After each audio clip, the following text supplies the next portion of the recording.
Hello बच्चों, कैसे हैं आप लोग। My name is doctor Sahil and welcome to our channel prep pre on. बच्चों, आज हम जिस टॉपिक के बारे में बात करने जा रहे हैं उस टॉपिक का नाम है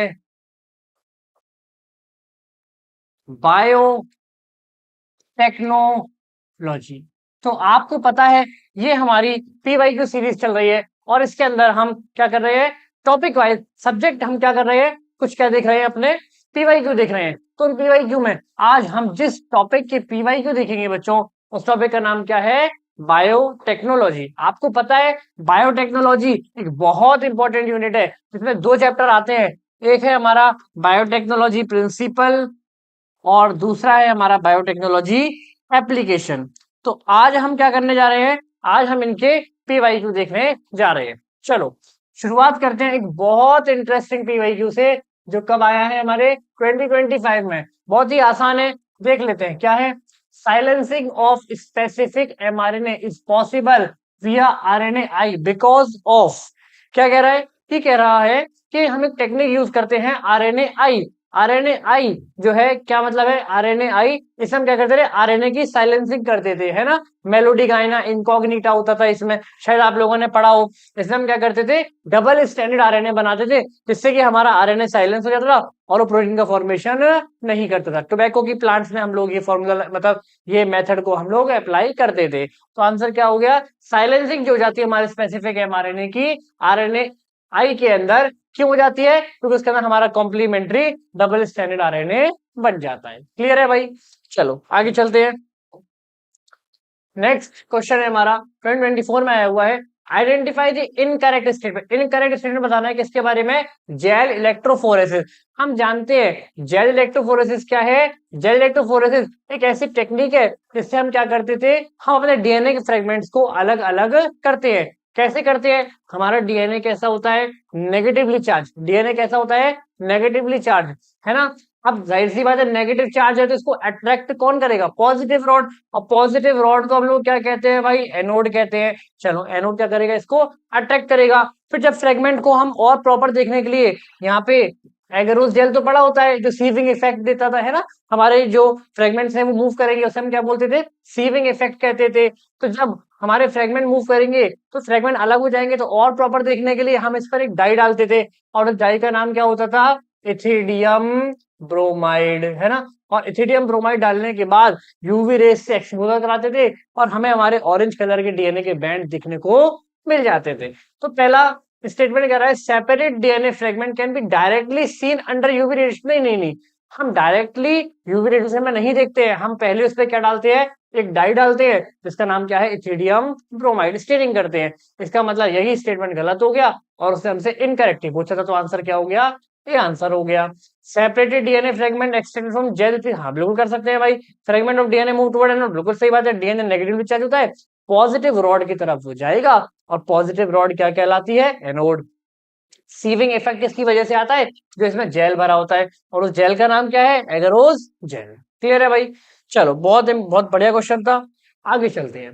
ये क्या है, recombinant DNA molecule can be created normally by cutting the vector DNA and the source DNA respective. ओहो, क्या सवाल है, सवाल कब आया भाई, बहुत ही बढ़िया सवाल है, 2024 में आया हुआ सवाल है। वो कह रहा है कि भाई आप रिकॉम्बिनेंट डीएनए बनाते हो, उसमें दो चीजें होती है, एक आपका वेक्टर है ना, और एक आपका जो डिजायर जीन है वो है।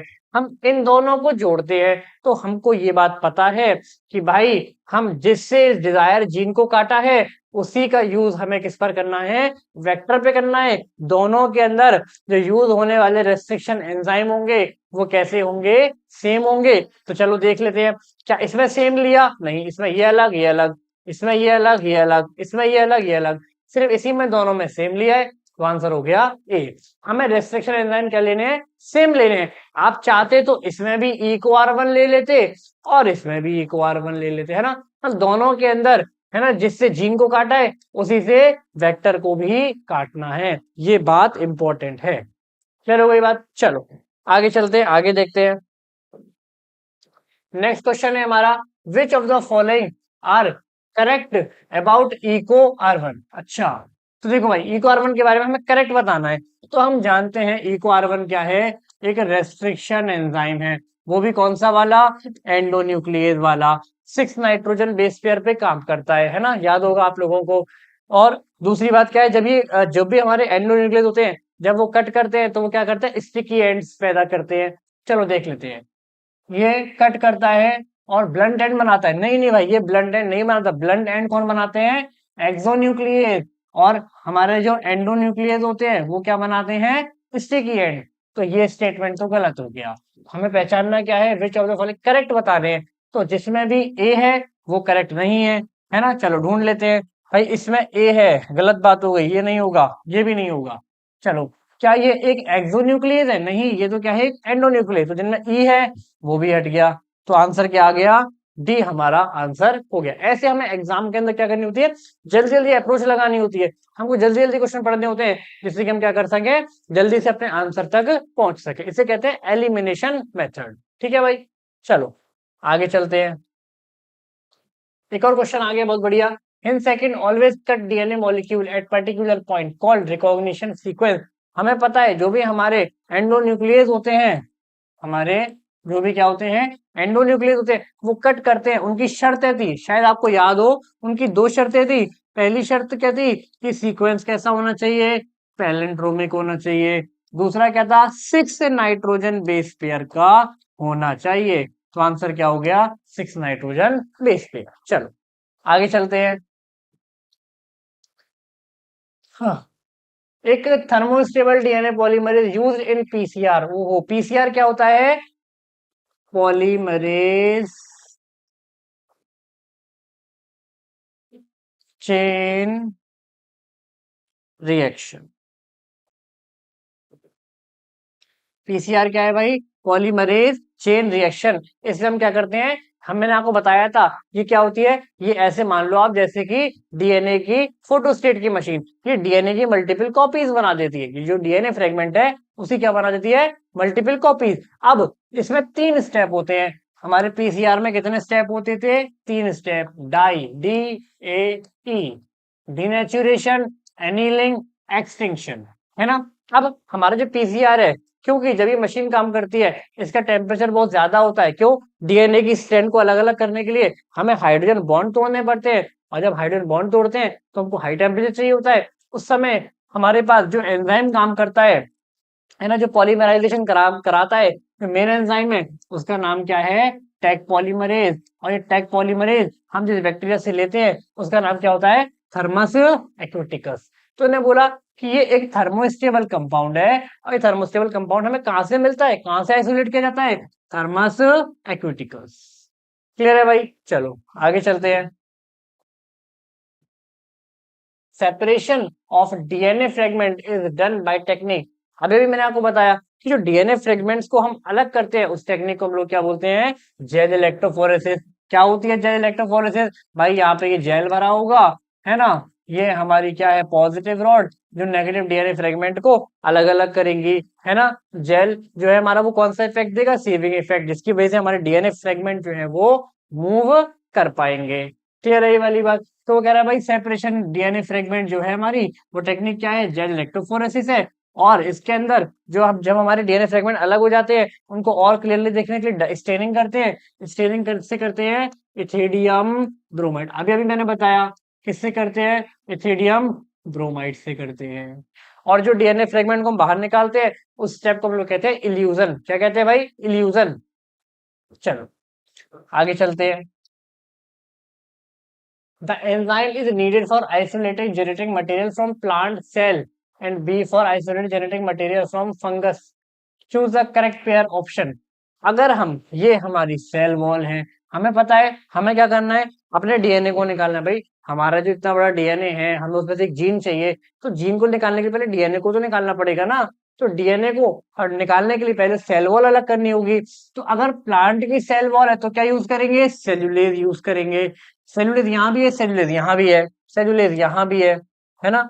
और जो हमारी फंजाई की सेल वॉल है उसके लिए हम क्या यूज करेंगे, काइटिनेज का यूज करेंगे। तो आंसर क्या हो गया हमारा, सी हो जाएगा। क्लियर है भाई। अगर एनिमल एनिमल में तो कोई सेल वॉल होते ही नहीं है। चलो आगे चलते हैं। जी भाई, मैच द कॉलम आ गया। Gene gun, gene therapy, gene cloning and genome. हम जानते हैं जीन थेरेपी में हम क्या करते हैं, जीन थेरेपी के अंदर हम क्या करते हैं भाई, जीन थेरेपी जो है इसमें हम जो भी खराब जीन होती है, याद है ना 4 साल की एक बच्ची थी है ना, उसके अंदर हमने क्या था, एक एंजाइम की कमी थी, उस एंजाइम को हमने रिप्लेस किया था। तो जीन थेरेपी में हम क्या करते हैं, जो एंजाइम खराब होता है, जो प्रोटीन जो भी जीन खराब होती है उसको रिप्लेस कर देते हैं। चलो देखते हैं, replacement of faulty gene by a normal gene. तो ये मिल गया भाई हमारा बी के लिए फर्स्ट। चलो ढूंढ लेते हैं बी के लिए फर्स्ट का है, बी के लिए ये चला गया और ये चला गया। अब बी के लिए फर्स्ट यहाँ भी और बी के लिए फर्स्ट यहाँ भी है। जीनोम का मतलब हम जानते हैं, जीनोम का मतलब क्या होता है, जो भी हमारा टोटल जो जीन है उसको हम कह देते हैं है ना। तो जीन क्या, total DNA in the cell of an organ. सोचेंगे to obtain identical copy of a particular DNA molecule, भाई किसी भी ऑब्टेन करने के लिए मल्टीपल कॉपी, उसको हम लोग क्या कहते थे, उसको हम लोग कहते थे क्या, जीन क्लोनिंग। चलो भाई, तो सी का फोर्थ हमें कहाँ मिल रहा है, सी का फोर्थ यहाँ भी है, और तो ये हमारा आंसर हो जाएगा। तो देखो हमने तो 2 मैच किए और हमें हमारा आंसर मिल गया। तो इसे कहते हैं अप्रोच, इससे हम क्या कर सकें, सवाल को जल्दी से सॉल्व कर सके। और भी देख लेते हैं, ए का इन्होंने क्या दिया है, सेकंड, तो ए का हमारा क्या हो जाएगा, second use for transfer of gene. बिल्कुल सही बात है, जीन गन का हम लोग यूज करते थे है ना, जिससे कि जो हमारी जीन है वो क्या हो जाए, ट्रांसफर हो जाए। तो ये जो तरीके हैं इसको हम क्या करते हैं बेटा, एग्जाम के अंदर हमारे पास इतना टाइम नहीं होता है कि हम सारे ऑप्शन को मैच कर सके, तो हम क्या करते हैं, एलिमिनेशन प्रोसेस से जल्दी जल्दी मैच कर लेते हैं। ठीक है भाई, चलो आगे चलते हैं। एक और सवाल है, pathogenic bacteria gain resistant to antibiotics due to change in there.